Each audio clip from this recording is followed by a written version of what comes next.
or if it's maybe you wait till you have your coffee first. I wish I can have coffee maker on my bedstand, have the coffee and read my email at the same time. That would probably be awesome.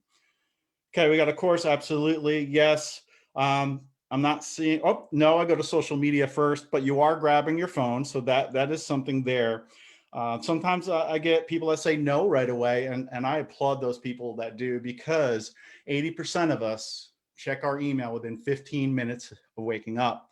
That means email marketing is very powerful. It's a great tool to have in your toolbox as a marketer, because people are checking their phones right away to see if they have an important email from a client, from a customer, or a friend, or maybe a loved one.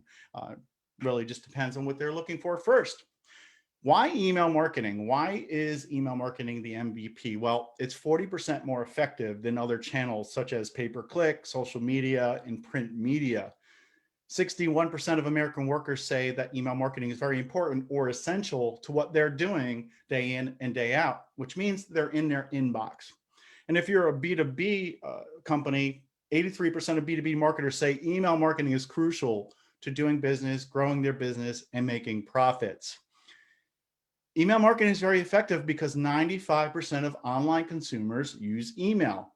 Everybody uses email. Almost everyone uses email. And it's important to point that out. And another thing to back up email marketing being the MVP of marketing is 72% of consumers say email marketing is the way they want to hear from you.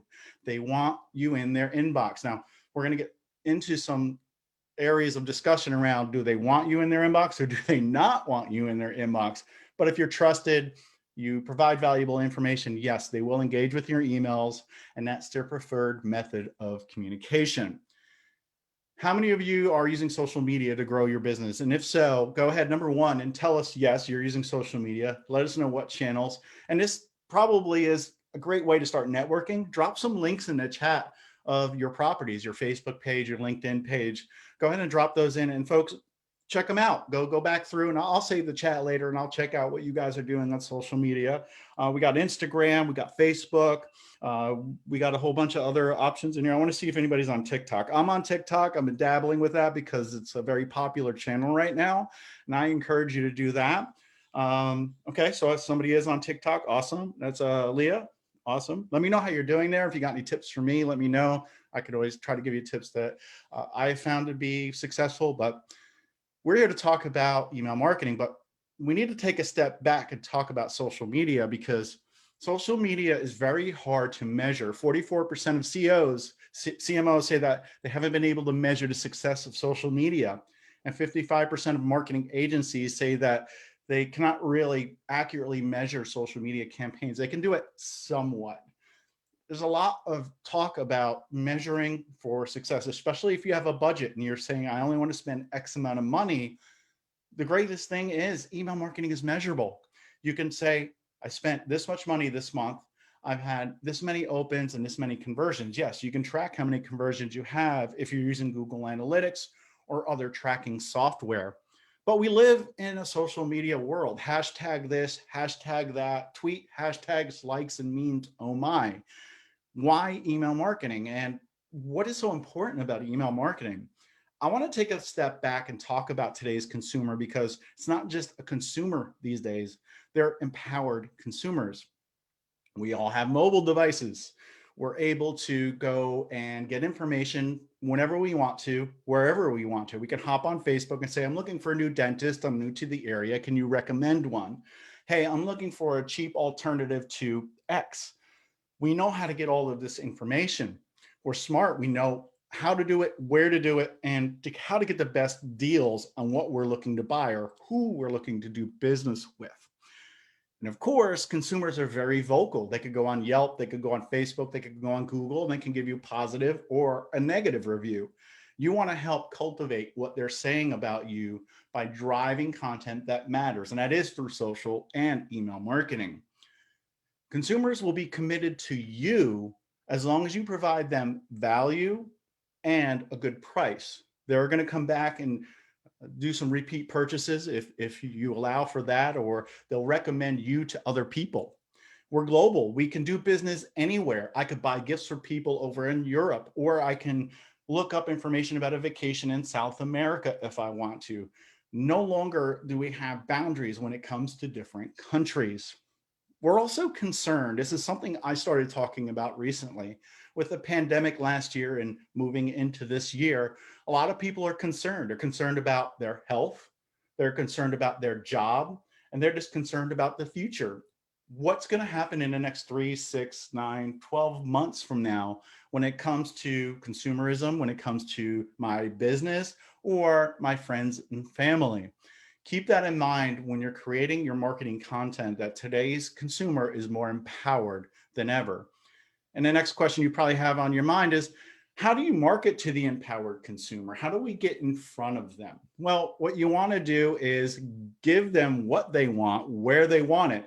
And what channel did I say people prefer? Well, we already said it. It's email marketing. It's not a quiz. I don't want to quiz you today, but we can always do that if you want at the end. We can do a little Q&A session. And if you want me to do some rapid fire quiz questions, be happy to do that. But more importantly, I want to answer your questions. So make sure you stay till the end. Email marketing is easy.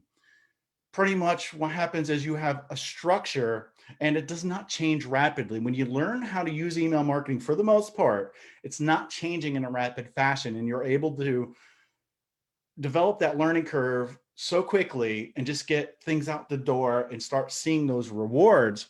But it's also easy to implement and then also easy to analyze. You can go in and look at your open rates, your click rates, your bounce rate, spam complaints, and your unsubscribe rates. See where you need to be doing better, or maybe you've had an outstanding week or month when it comes to your campaigns and you can pat yourself on the back and say you're doing great. Social media is a little bit more complex. They have these things called algorithms, and Facebook and Twitter, LinkedIn, they're going to say, should I show this to more people, less people, or at all? And you need to have a lot of engagement for your content to show to a wide variety of people. There's a lot of different features and moving buttons around. Like if you used Instagram 3 months ago and you go back in today and you haven't used it in a while, the post button is in a different area and it's hard to find. And people are actually complaining about that. It can be confusing and challenging to use. The learning curve is a lot higher when it comes to social media. You have all these platforms, especially TikTok. There's a high learning curve with TikTok. But again, with email marketing, easy to use. When it comes to best practices and cost, email marketing pretty much has established best practices that have been around for a while and they still work. And also, it's kind of pay as you grow. You could start out for free if you're a nonprofit in North Carolina, or maybe you have 10,000 email addresses, you can spend a certain amount per month. It's kind of a fixed cost, where with social media, pretty much the best practices change a lot. You need to be using hashtags. You don't need to be using hashtags. Include a link in the first comment. Don't include it in the first comment. Things keep changing and it stays confusing. Another thing is kind of like a pay to play. Yes, you could post for free on social media, but what if you want more people to see it? Facebook will say, give us some money, we'll throw it at more people. The same thing with advertising. The more you pay, the more you get in front of people. Don't get confused with email marketing. It's not like the more you pay, the more emails you can send. Yes, you can go out into the street. Now, if you have a mask on and maybe somebody walks up to you and they have a trench coat on, they open up, they say, psst, hey, email list, 1 million email subscribers for $100. You might think that's a great deal. You might buy it and say, I'm going to grow my list. And sure, you'll send that email, you'll make some money. But what's going to happen is you're actually going to hurt yourself because those people are not expecting an email from you. They don't know you. They don't trust you. And what'll happen is they'll mark your message as spam, unsubscribe, and worse yet, ignore your email. And you know what that happens then, folks? A lot of your emails don't get into the inbox. These email providers, Gmail, Yahoo, and private domains are going to punish you because you're sending emails to people that don't want your emails and are giving these providers signals that your emails are not worthy, and more of your emails will go to the spam folder. That's a whole separate topic that I have another webinar on around email deliverability. Look at iContact's YouTube channel. It's actually, there's one listed there with Brendan Matthews at iContact. We did one on email deliverability. It's almost a whole hour just on that topic alone. Hopefully I encourage you to go watch that. Just go to YouTube, search for iContact and look at one of our recent videos. It'll be there. When it comes to email marketing, for me, I think there's 3 key elements that you need to pay attention to. And the first one is a sign-up form. You need to obtain email addresses to send an email to somebody. At the least, you need an email address. I would say gather an email address and somebody's first name, and we'll talk about why in a few moments. But that really is all you need to start a relationship with someone. You just need an email address and first name. And sign up forms should be prominent on your website and should also inform people why they should sign up for your newsletter, not because you want to spam them or sell to them, but what value or offer are they going to receive. You can always ask for more information later. Just start with an email address and a first name. Then we have a welcome email. If you got the email address from your sign up form, from your website, you need to immediately send a welcome message informing people about what they're going to receive. If you sign up for my email journal, hankhoffmeyer.com, what's going to happen is I'm going to send you an automated email and it's going to say, thank you for joining my newsletter. Here's what you can expect. Valuable marketing information, information about where I'm speaking, and then also a little bit about Eye Contact, which is a company I work for. If you don't want to receive my emails, if you don't find value, you can unsubscribe at any time. That's kind of the gist of my welcome email. And if you sign up through text, what I normally do is send a video welcome. I actually record a video personalized to each person to welcome them into the fold. Then don't send the same type of email over and over and over. I worked with a client once that just sent the same verbiage and one image at the bottom all the time. In other words, the verbiage changed, but there's always 3 or 4 paragraphs and then an image. And it really didn't stand out. Every time I read the email, I got bored. And the next time I got a little bit more bored. And then finally I stopped reading his emails. And then I had to have a conversation with him to turn things around. Have a couple different template varieties to keep things new in the inbox and keep people's minds engaged with the content you're putting out there. Try getting personal on social media. In other words, with email marketing, you can send to 10,000 people, but yet make it feel like a one-on-one conversation. I can put Justin's name in the email. I see Justin's here today. I can say, Justin, hey, we have some new products you might be interested in, blah, blah, blah, blah, blah. And there's a couple more paragraphs. I love to do this. And I can say, remember, Justin, this deal's only going to last for the next 2 days. Psychologically, I know that the email is generating my name in there, but I like when my name is called out in a crowd or in an email. Try personalizing a tweet. Try personalizing a Facebook post. You'd have to send a message to every single person that's following you. You cannot automatically personalize social media content, but with email marketing, you can. First thing is using the subject line in the first name in the subject line. That's a great way to get attention. Also, if you gather more information, like I mentioned, you can obtain birthday information. I don't know about you, but if somebody is going to give me a free meal for my birthday, like restaurants do, I'm going to provide my birthday. And that's something I will give. If you have location information, maybe you're speaking somewhere or you have events that you put on certain locations, you can personalize that in the body and in the subject line. Then last, if you sell a product, you're able to inject the product name or something that somebody bought into the subject line or in the body of an email. So make sure you're getting personal while you are sending your emails. The first thing people see is the subject line. What you want to do is make sure you use personalization. Just went over that. Use emoji in the subject line. Years ago, it used to be kind of negative to do that. You'd be seen as spammy, and also the spam filters might catch you and put you into deliverability jail or send your email as spam, but now it's okay to use them. The advice here, I would say, is make sure it's relevant to the topic of your email or your subject line. Do not use emoji just to stand out in the inbox. I actually see a lot of these weird emojis and too many of them in the spam folder, but relevant ones are in the inbox. And what's interesting is around the holidays, marketers tend to use more emojis and then they drop off. But if you use them year round and they're relevant, it's going to help you out. The optimal length for a subject line is 6 to 10 words in length. Otherwise, it might get cut off in the inbox. People may not read the whole subject line, or it may get cut off in an awkward area, and maybe it'll sound kind of strange. You should always be split testing, especially when it comes to your subject lines. Take 10% of your list that you're going to send version A with a subject line that you think is going to perform well, and then take another version, version B, and send it to another 10% of your list with an altered version of the first subject line, but the same content. Send out that email, wait about 24 to 48 hours, come back and say, hey, version A had 10% more clicks. I'm going to send that to the remaining 80% of my list. I had a client that you said, I don't know why marketers don't use A/B testing all the time. It's like getting free opens with every send. And that is true. If you send a better performing subject line to people on your list, it's going to get more opens, folks. You want to pay attention to that. Then we have something called the pre-header, and this is what like Robin is to Batman. They make up the dynamic duo. So you have your subject line, just in comma, we have new items in stock. The pre-header would be the next bit of text that's in your email, and it can be visible or not visible, but maybe that pre-header says free shipping on orders $30 or more. It's an extension of your subject line, folks. Use it effectively so that you get more real estate in the inbox. And you might see some marketers that'll put up there, can't view this email, click here to view online. That is a total waste of real estate in the inbox. Use your pre-header joined with your subject line to get more attraction, attention, clicks, and conversions. Let's talk about welcome emails because they are very important. And we just went over, sign up forms, subject lines, and now welcome emails. You need to send a welcome email and send it as quickly as possible. You're going to have a higher open rate. People are expecting these emails from you. Your open rate and click-through rate is going to be a lot higher than a regular email.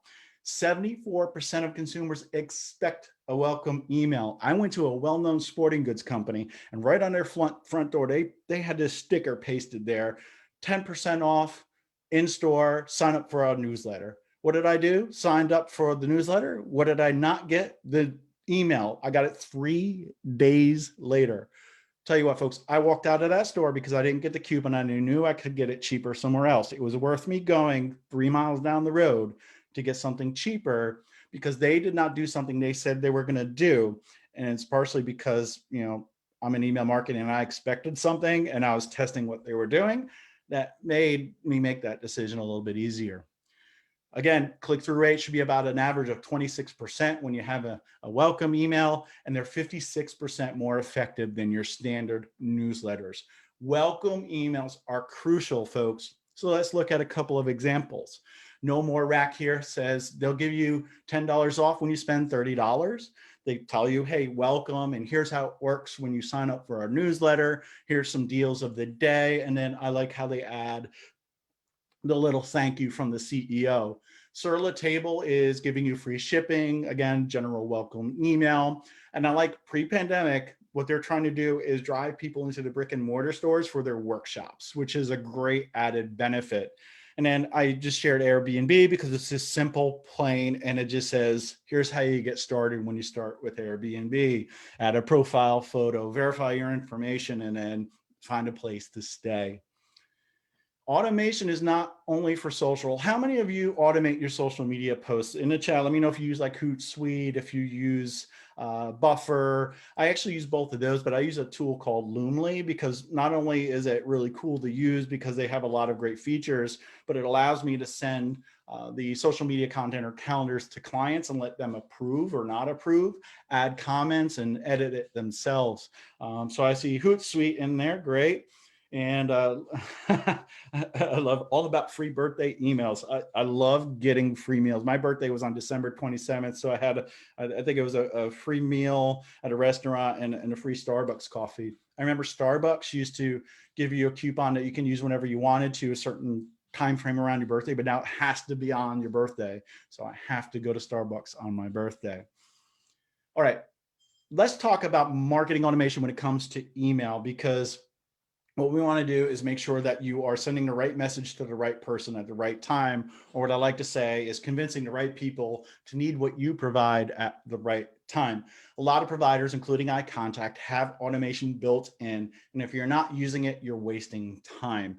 With automation, you can nurture people with a sequence of automated emails, personalize those emails to obtain more engagement, and more importantly, help save time. You can put that bottle of Tylenol on the side because of the amount of work you have by saving time with marketing automation.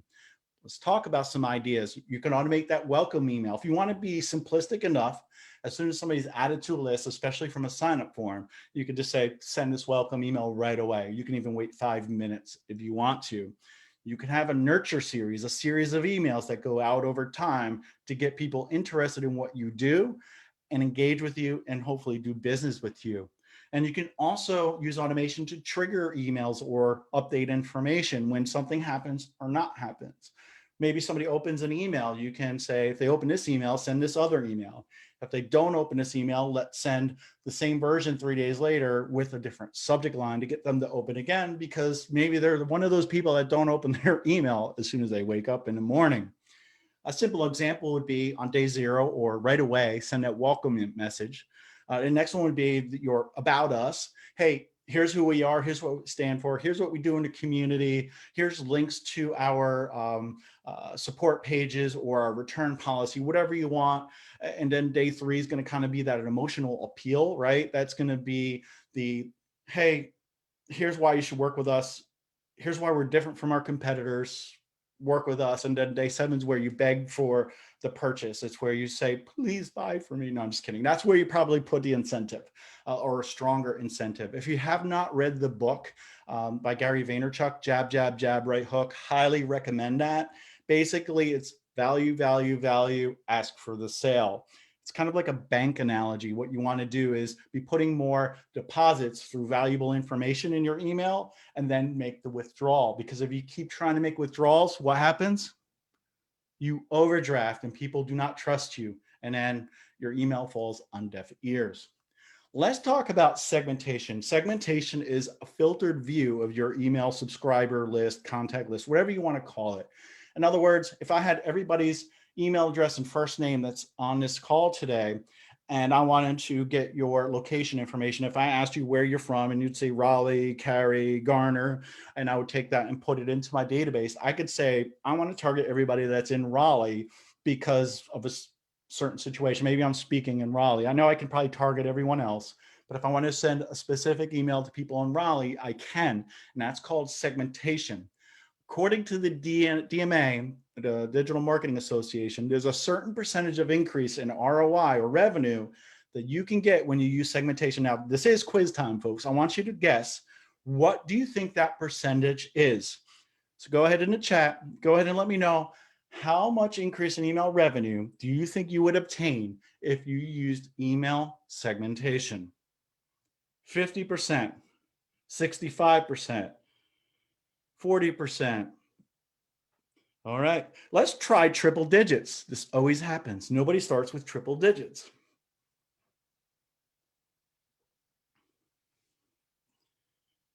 What we're trying to do is send the right message to the right person. And by using segmentation, we can do that. So let's have a couple guesses. 300%. That's the highest I've ever gotten. And I actually know who did that. And that's applaudable, but it's 760%, folks. If you send the right person the right message, if you send them what they want, they're going to engage with that email more. I'm hoping that you're going to send more segmented emails after today's session. And to do that, you're going to know, what do I need to segment on? For me, there are 4 pillars of segmentation. The first one's geographic. Where are they? We just covered that. That can be Raleigh, it can be the United States, it could be Germany, it could be the density of the geographic location. Maybe you're trying to hit heavily populated areas. Then we have demographic information: age, gender, income, education, occupation. What do they do? And what's their education level? How much money are they making? Maybe your product is very expensive and you only want to target people that can afford your product or service. Another one, and my favorite, is psychographic information: lifestyle, values, concerns, personality, attitudes, and what I call AIO: activities, interests, and opinions. And with these 3 items up on the screen, you're probably saying, Hank, that's understandable. You told me I probably should ask for an email address and first name. How do I get all of this information? The easiest way is to ask for it. And you can have a preference center and say, hey, please update your preference and fill out more information about what we need. It could be a landing page with the certain fields you're looking for, or more importantly, you can send a survey out and you can either monetize it or not, a free giveaway or $5 gift card if you fill it out, or just simply just say, by giving us this information, it's going to help us send you more relevant emails. And you'd be surprised in how many people actually do that. And now the last and the 4th item is behavioral. What are they doing and not doing? In other words, track what they're opening, what they're not opening, if they're visiting your website, what signals are they giving you? And the most important thing I could talk about, and especially in that deliverability workshop that I did where that's on YouTube, is you want to look at people that are not opening your emails. If somebody's been on your list for a year, they haven't opened in a year, are they probably going to open your email in the future? I don't think so. What you want to do is identify them and maybe send them 1, 2, or 3 emails begging them to come back. And it's called list hygiene. I would say the first email is, are we breaking up? Question mark. I don't know about you, but if somebody's breaking up with me, I'm going to open an email and find out why. And in that email, you're going to say, I noticed you haven't opened my email in a while. We want to know if you want to stay on our email list. And then the next one is, here are the papers. Here's the divorce papers. It's over, but we're going to give you one last try. Do you want to tear these up and start over? Or do you want to leave? And then the last one is, you've been removed. We removed you from our list. Hope to see you in the future. Because the beauty is, folks, you can add them back in the future. Not only should you be segmenting, but you should be developing personas. And these are your target ideal customers. You may have one persona. You may have 10 personas. But for today, let's go through an exercise with 2 personas. We have Sally. She's a female, younger female. She lives lives on the West Coast. She cooks at home a lot, and she loves the outdoors. She loves to go on hikes. Then we have Sam. He's a younger man. He likes technology. He loves to eat out. He gets Uber Eats all the time, and he lives on the East Coast. Now, and this is a question, I want you to answer it. Would I want to send Sally an email 9:30 a.m. Eastern time about the latest Apple technology, really like stats and statistics about their newest laptop that they just came out with about a month or 2 ago? Would that perform very well or not? Yes or no? Would I want to send that email to Sally? Nope. Well, caveat, if Sally was buying a gift for Sam, it might work, but you need to know those situations. I encourage you to go through and develop your personas. And if you need help, reach out to me. I'd happily go through the exercise of saying, let's identify your target market, people that really probably will buy from you. And then you can help target those more effectively. By knowing about them, you can segment your lists better and faster. Let's talk about benchmarks. If you're currently using email marketing, let me know what your average open rate is or what you think a good open rate is. So go ahead into chat. What do you think is a good open rate? Or just say, mine is average X. And it's okay. We're all friends here. Sharing is caring. And we're here to help one another. 9% open rate from Sarah. Okay. 22%. Okay. On average, it should be about 20%.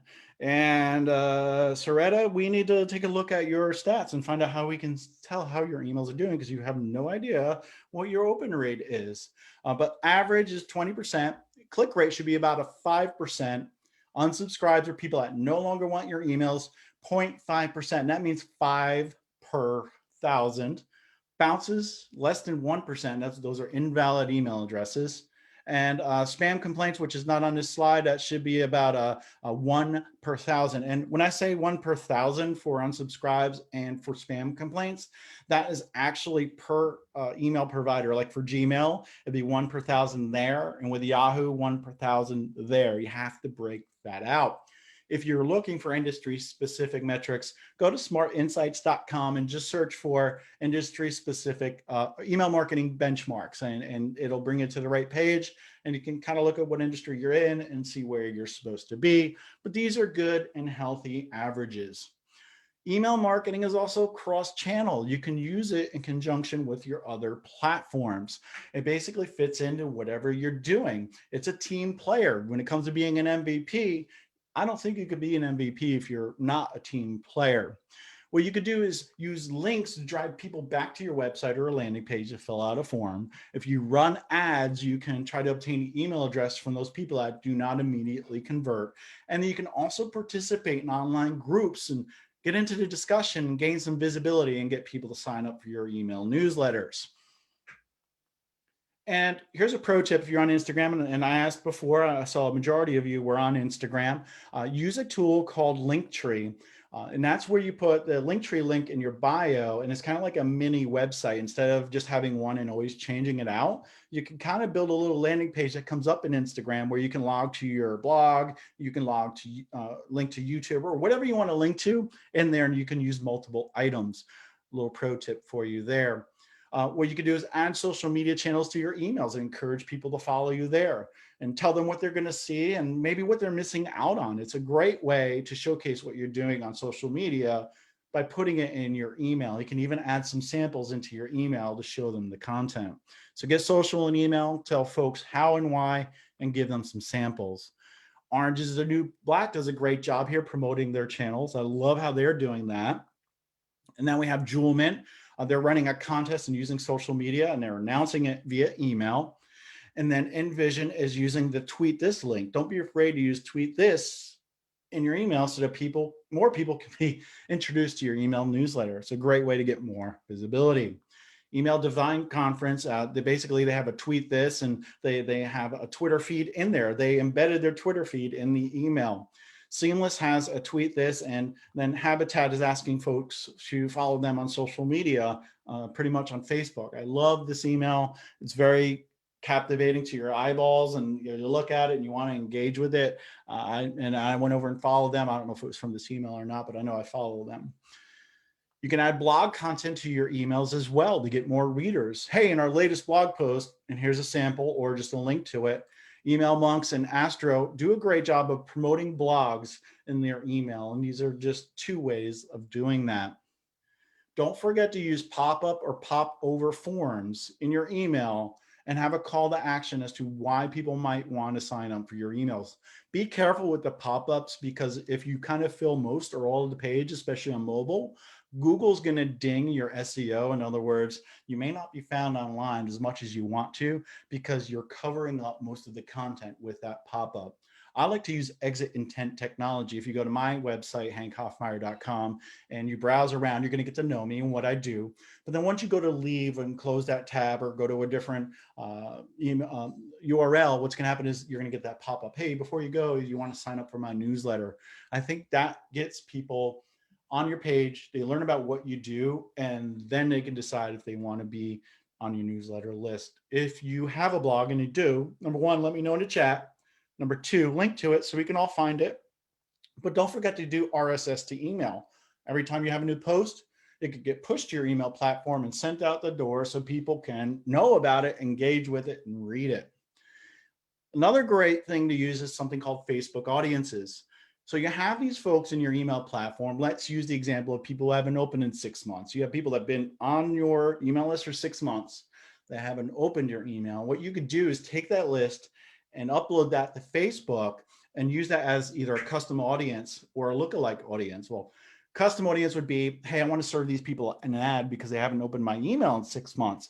And then a lookalike audience would be your better performing customers or email subscribers, people that have bought from you, done business with you, or have opened a lot of your emails. You could say, I want to create an audience that looks like these people, that look and act and smell like these people. I don't know about smell. You can't smell on Facebook, but it allows you to create an audience that's kind of like the one you already have. Very effective, highly encourage it. Don't forget about pay-per-click if you're using it. It is expensive, but you can have an ad and then drive people back to your website to sign up for your newsletter. And they also have this feature where you can capture the email address right within the ad. So it's late in the game, folks, fourth quarter, last period, whatever you want to call it. It's time to create your winning contest, your content strategy, and put your best player on the field, which is email marketing. Hopefully we all said that at the same time. Love to do that in person, but can't do that here. But maybe in the future we can when we get back to in-person events. So I want to sum up and make sure we all understand how we can make email marketing the MVP of our content channels, whatever we're doing with marketing. So as a marketer, pretty much email marketing is the best channel because it has the highest ROI, allows you to have that one-on-one conversation and get personal. It's easy to use and you can obtain great results so that you can make sure you're growing your business. And more importantly, it is cross-channel. It's a team player that allows you to use it in conjunction with all the channels you use. MVPs get trophies, right? And I asked you if you've gotten a trophy or an award in the past. Well, what I want to let you know is right now you are inducted into the J2 Email Marketing Hall of Fame, or part of the iContact family, and you're all now dubbed J2 Email Marketing Experts. Here's your award. It's pretty, isn't it? It's gold. Love it. So if you want to, you could text Hank to 444-999.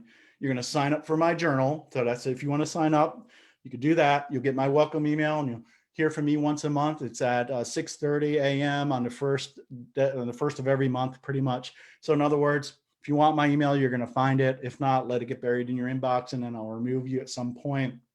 I also want to give you a copy of Eye Contact's Ultimate Subject Line Guide. This is an example of great subject lines or bad subject lines that you may or may not want to use. There's 501 examples broken out by type of email and by industry as well. I'm going to give that to you for free. It's not even gated. And I want to give you that honorary badge. Now, if you sign up today or within the next few days, I'm going to go ahead and send that to you. But I don't have it set up so that if you sign up a week from now or see this in the recording to get that. So what I want you to do is if you're watching this later on, go ahead and reach out to me separately. To search Hank Hoffmeyer on Google. I take up like the first 2 pages. Reach out to me and say, I really like that cool badge. Can I get one? But you have to prove to me. I'll probably ask you some questions that you've been on this session today. So go ahead and text Hank to 444-999. And this is also a great way for you to grow your email list is by using text to opt in. You can use tools like Textful and others to go ahead and capture email addresses using text messaging. And I use a tool called Bonjoro to go ahead and send out those personalized videos to say welcome and thank you for signing up for my newsletter. And with that, I want to open it up for some questions and talk about email marketing. It's always difficult to get that first question, but once we do, usually we end up going to time or overtime. But I'd love to see some feedback in the comments here. Did you find today's conversation beneficial? Do you feel like email marketing is the MVP of digital marketing, or do you disagree with me? Let's go ahead and talk about email marketing.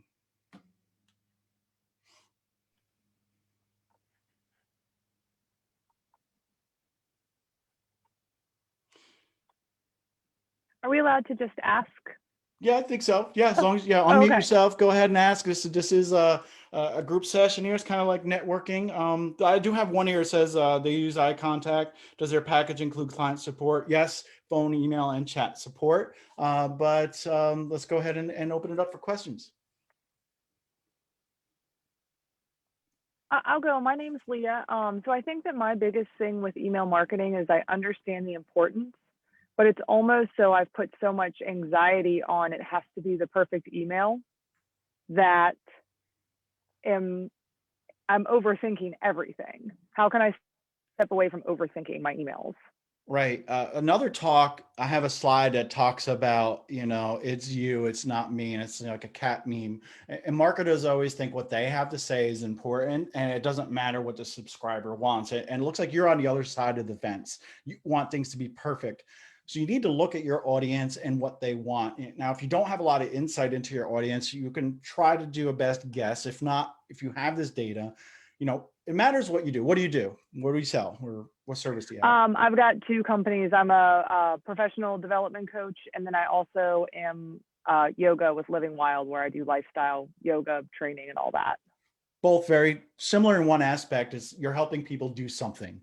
Mm-hmm. And that's what your email should consist of. And you need to send out emails that give free and valuable information, almost what they would expect if they paid and worked with you. In other words, oh my God, I'm getting this information for free. Imagine if I actually paid her and worked with her. That's what I'm going to, oh my God, I'm going to get so much more.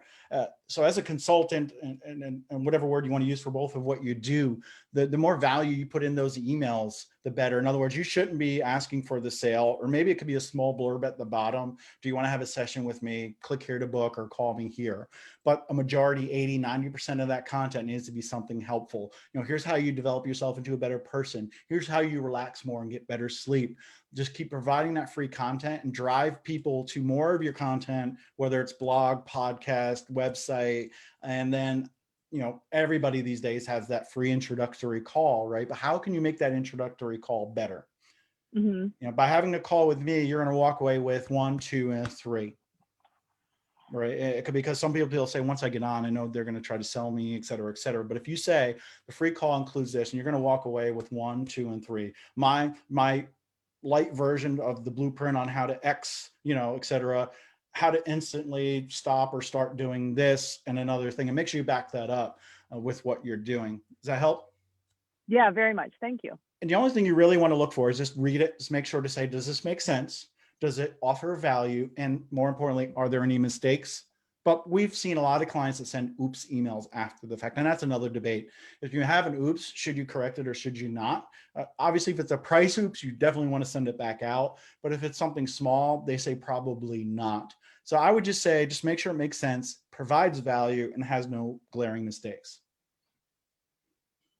Great question.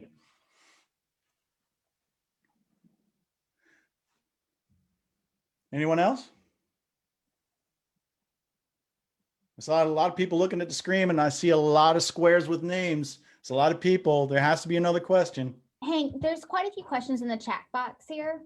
How often do you recommend sending mass emails rather than segmented? It really depends on the audience. If you can segment all the time, do that. In other words, do you have content that would meet every segment or every part of your population on your email list? You can go ahead and send a general email. And let's say you are location specific, you definitely want to segment based on that location. Hopefully that makes sense, but it'd probably be a little bit of a different answer for everybody on the call. Just find out what your audience wants, how they want it. Don't be afraid to ask through a survey to better plan your content as well. All right, I see these questions here. What platforms allow you to do automated emails? Yeah, MailChimp definitely has automation. Almost every email platform does these days. iContact has automation. It just really depends on what you're looking to do. MailChimp is kind of like a DIY platform. Of course, they have support through email, and you can wait a little while to get a response. iContact prides itself on helping customers right away, phone, email, and chat. And there's other platforms that are probably in the middle. It just depends on what you're looking for. Are you looking for the most features at the cheapest price? Are you looking for really good features, easy to use UI with great support? You just need to do that type of research. And I can't answer that question if you're either looking for a provider or looking to change today, but I'd be happy to hop on a call and go ahead and say, hey, let's take a look at your needs and let's see which platform fits best for you. That may not be a J2 company or iContact or Campaigner, which is another brand we have, but I'd happily find out because you're going to remember me, the conversations we had. You might refer us down the road, or you might use us down in the future, and that's fine. Little thing too, if you're going to connect with me on LinkedIn, make sure you personalize that invite and say that you were on this session today. Otherwise, you're going to get a reply from me. It's a generic reply. I just say, hey, thanks for inviting me to connect. I noticed you didn't use a personalized invite. As a general rule, I do not accept blind invites. Please let me know why you want to connect, and I'll offer to have a call with you. But I'd still love to have a call with you one-on-one if you want to connect to my network, because I curate a very tightly knit network that helps one another. All right. I don't see any other. I'm going to look back, see if there's any questions earlier on, but if anybody has one, go ahead and speak up. Hank, how do you suggest like creating interactive, engaging titles? Like, what's the title? Obviously is the hook to get people to open, I would assume. Like, do you recommend using a subtitle for every email, just a title? Like, how do you recommend that? Definitely need to use the subject line and then the pre-header, which is the subtitle. I would say use action words, because people have fear of missing out, FOMO, act now, will not last, here is your, personalize those subject lines. It's just so hard because you're competing in a crowded inbox already, and you don't want to get too crazy to get people to open up, but then your subject line doesn't really relate to your content. So it needs to be transparent, needs to be actionable. The most important thing is getting people to develop that KLT. Does anybody know what KLT is? Know, like, and trust. People do business with companies and people that they know, like, and trust. And if you build that with your brand, and that can be through email, through social, in person, they're more apt to, number one, do business with you, and number two, refer you to other people. And that's what you want, is you want to become known in the inbox. Maybe there's, anybody can put in there, what email or what brand do you open all the time? Like, maybe I get an email from Staples because I buy office supplies all the time, and I know, like, and trust them because maybe I feel like they have the best price, or they're the closest to me if I have to go pick something up. That's what you need to develop, is that sense of urgency when they see your email that they're going to open it. I hope when I send my email on the first of every month that people have read it in the past, have gotten value from it, and they say, I can't wait until next month to see what Hank has to say.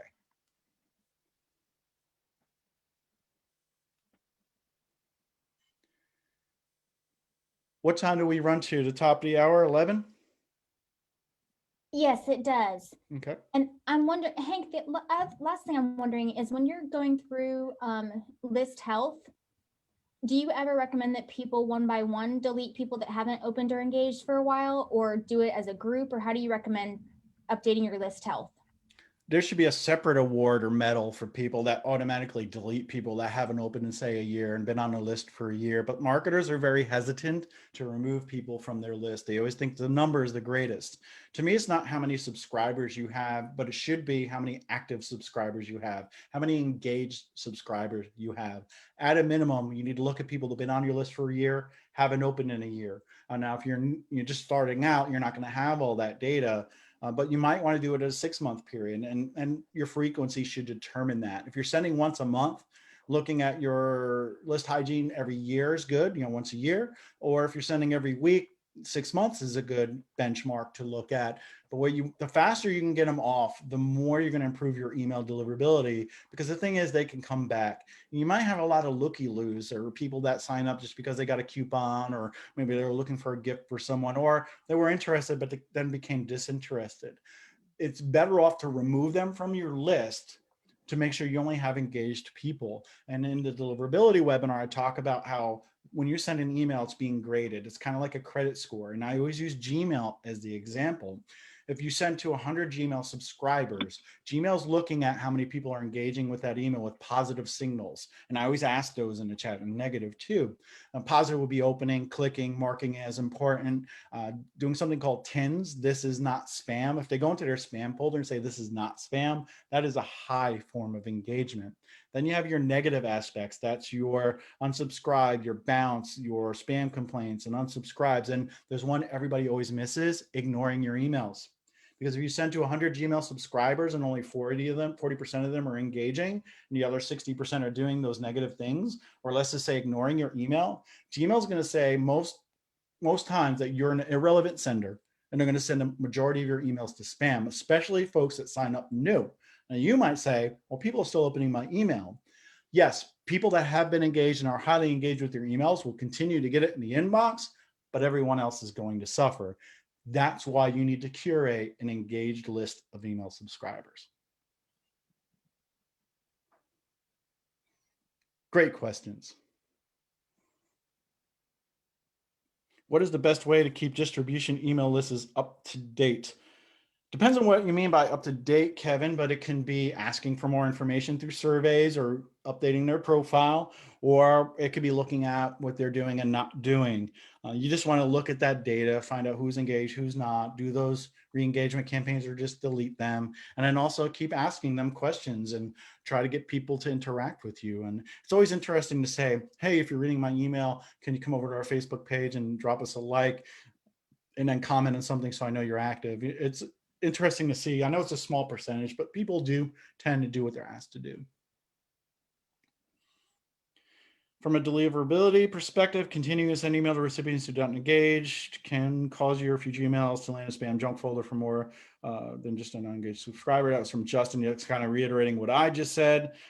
Just basically, you want to send to people that want your email, that are engaging with your email. You don't want to have zombies on your email list. They're going to open someday. I know they haven't opened in 3 years, but at some point, they're going to need something from me. That is not the mentality to have. More questions?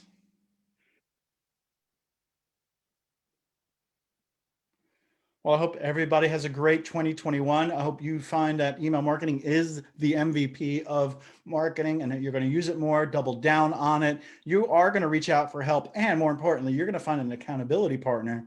And you're going to say, I want to increase my open rates from X to X. And if that's 3%, 5%, or 10%, hold yourself accountable. ask somebody to check in with you in 3 to 6 months to ensure that you're growing your email list and that you're getting more engagement and making more money, because MVPs normally make more money in the sports world. So should your email marketing campaigns.